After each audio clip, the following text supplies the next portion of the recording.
भाजपचे प्रदेशाध्यक्ष रवींद्र चव्हाण यांच्या उपस्थितीत राष्ट्रवादी काँग्रेस शरद पवार गटचे माजी मंत्री प्राजक्त तनपुरे यांनी आज भारतीय जनता पक्षात प्रवेश केला. मुंबई येथील भाजपच्या प्रदेश कार्यालयात झालेल्या पक्षप्रवेश सोहळ्यासाठी राहुरी, पाथर्डी आणि नगर तालुक्यातील शेकडो कार्यकर्ते उपस्थित होते. यावेळी भाजपचे प्रदेश उपाध्यक्ष डॉ. सुजय विखे पाटील यांची महत्त्वपूर्ण भूमिका अधोरेखित झाली. तनपुरे यांच्या भाजप प्रवेशामागे डॉ. विखे पाटील यांचे राजकीय कौशल्य आणि समन्वय असल्याची चर्चा कार्यकर्त्यांमध्ये रंगली.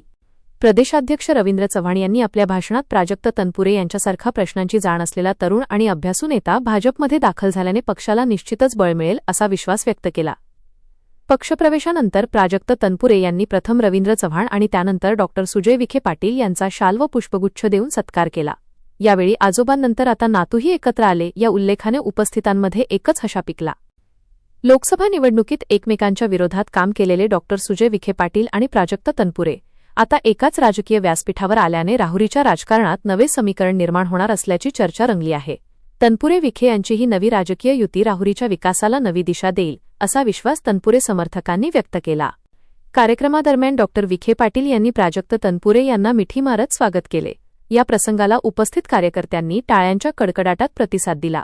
या संपूर्ण पक्षप्रवेश सोहळ्यानंतर तनपुरे यांच्या भाजप प्रवेशामागे विखे पाटील यांची महत्त्वपूर्ण भूमिका असल्याचे अधिक ठळकपणे समोर आल्याची चर्चा कार्यकर्त्यांमध्ये होती.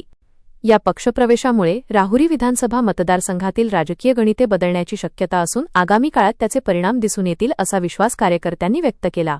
वृत्तसंकलन विभाग, विजन प्लस न्यूज, लोणी.